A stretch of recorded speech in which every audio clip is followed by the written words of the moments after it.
dystonia, and up until March of this year, I was your typical 8th grader. I loved horseback riding, eventing to be more specific, skiing, and spending time with my friends and family. Then it all changed. I went to the doctor to have a large bump on my thigh checked out. What I thought was a bad bruise had a high probability of being cancer. After many tests, 2 biopsy surgeries for my lung and my leg, and a stressful couple of weeks, I was diagnosed with a rare form of bone cancer, known as Ewing sarcoma. There are approximately 250 cases diagnosed a year in the U.S. My treatment included 14 rounds of intense chemotherapy, during which I was hospitalized for 2 to 5 days in a row for each round. I've undergone surgery to remove the tumor and replace my femur with 5 inches of titanium and a new hip ball.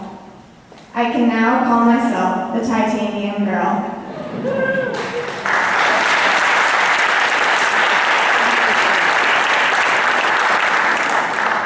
I've had multiple MRIs, CT scans, PET scans, and X-rays. I've also had multiple blood transfusions and have been poked so many times I can't remember how many. I've used a wheelchair, walker, crutches, and now a cane. I was also in a back and leg brace to set my hip for 7 weeks straight, 24 hours a day. But this isn't a speech about me. I'm here tonight to talk about all of us kids at Seattle Children's Hospital. At my 8th grade graduation in June, I was asked to give a speech. I talked about what I had learned during middle school and about what having cancer has taught me. Afterwards, a teacher came up to me and told me that I have a voice and that not all kids with illnesses are heard. I didn't understand what she meant at the time, but after spending so much time at the hospital, I began to understand. I started to look around, and I noticed all the kids receiving different treatments at Seattle Children's. Being at the hospital, you hear many different languages and see kids of all ages, from the tiniest of babies to all the teenagers. Some have similar diagnoses to me, and others are very different. Some have no hair, some have difficulty walking, some have huge scars on their heads, and some have difficulty speaking. When I do my physical therapy, there is a little baby boy, probably about 18 months old, who is learning to walk with a prosthetic leg. He also has no hands, but he manages to hold a tennis ball, which if someone tries to take away, he screams. Then there's the little girl who is often waiting in the oncology waiting room with me. She has some type of cancer. I can tell by her bald head.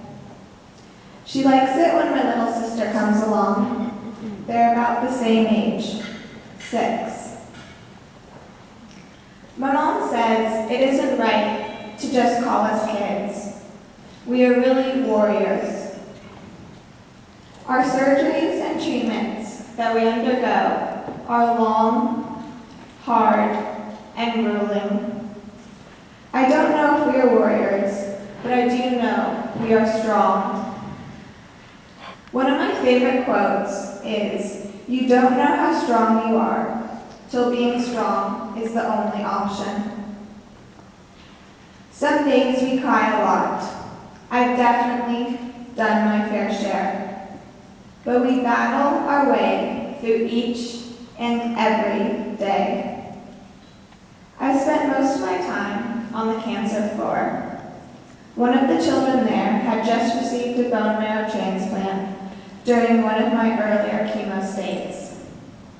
My dad would see your mom again and again as we would come back every 2 weeks for more chemo.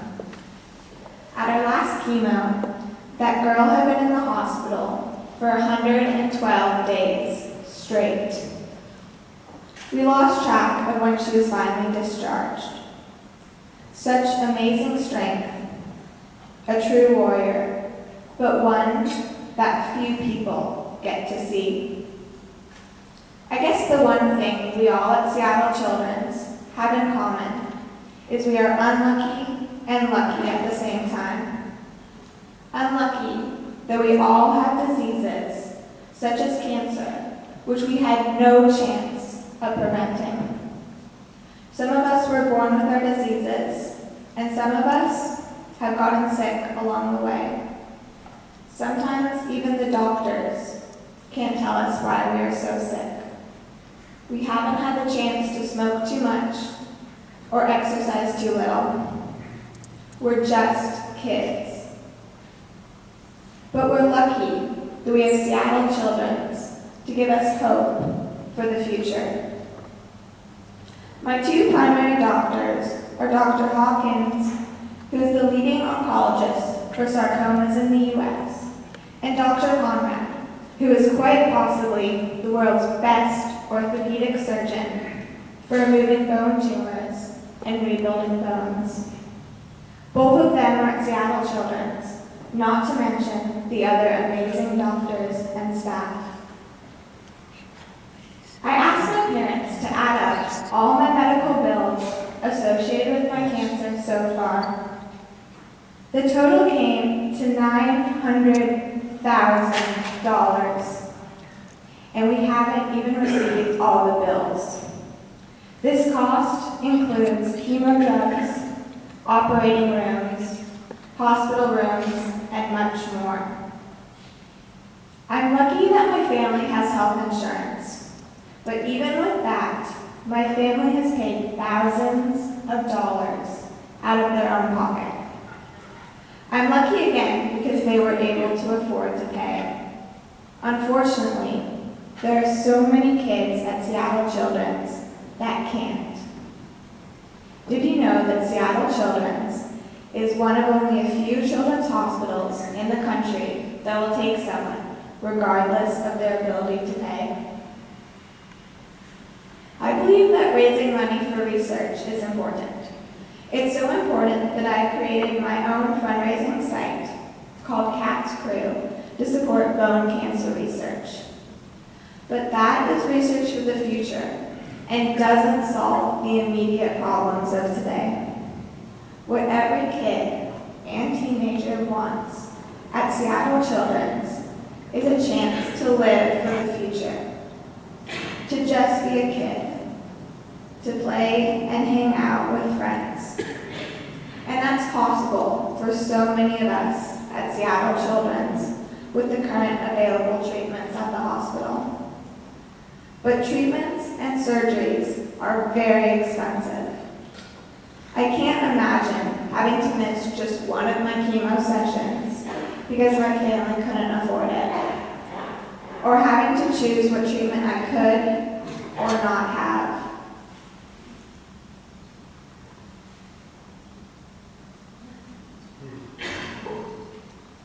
There's an amazing organization called Make-A-Wish Foundation. It grants wishes to kids like myself who are really sick. I know some kids have wished for being able to walk on the field for the coin flip at Husky Stadium or meeting someone famous. But at the end of the day, all of us kids at Seattle Children's have the same wish. Whether it is to throw a ball, to ride a bike, to paint a picture in kindergarten, to hit a home run, to go on a field trip, to ski, to experience all the craziness in middle school, to act in a play, to score the winning goal, and for me personally, to attend high school, to ride my horse again, attend college, and follow my passions. Your donations tonight don't just pay bills, they make wishes come true. I've been asked a lot of questions, have a scarf over your head, no eyelashes or eyebrows, and walk with a cane. People ask, what's it like to have cancer? That one's easy. It sucks.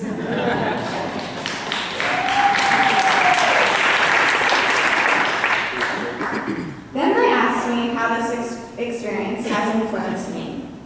I guess I'm supposed to say that I'm going to grow up and become an oncologist, a doctor who specializes in cancer. But my parents always laugh at this one. I've spent so much time over the last 8 months watching movies and TV shows on Netflix that I'm much more suited to become a screenwriter in Hollywood. In reality, though, I would like to someday write about my experience, and then maybe I can see its influence on me. The last question is, do I know why I got cancer? Last year in school, we had a speaker come from Africa. He was living in Rwanda, running an orphanage.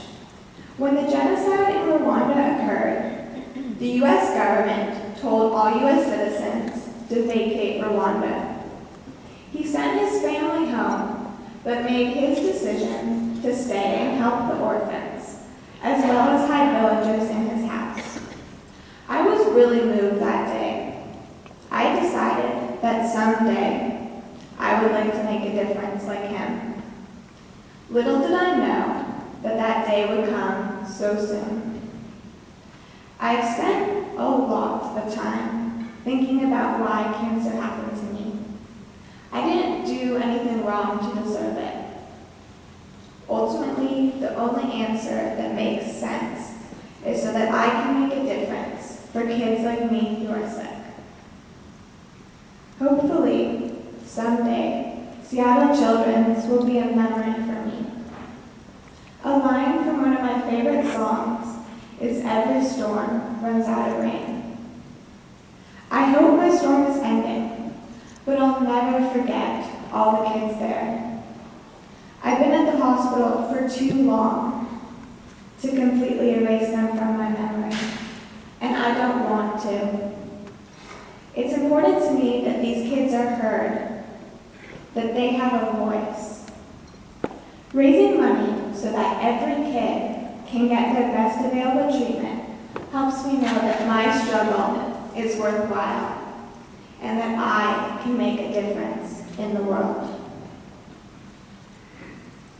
I want to start out this evening by donating $100 of my own money. I write articles about my cancer, and each time an article gets published, I get paid. Please help me tonight by adding to my donation. Together, we can make a difference. On behalf of all of us kids at Seattle Children's, thank you.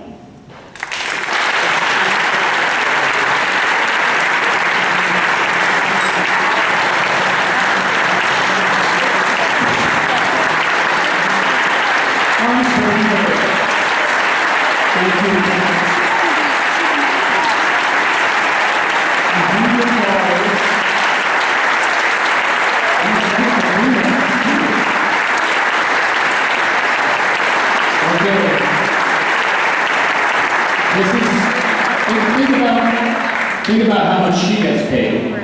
Think about some of your own paychecks. How many articles do you have to write?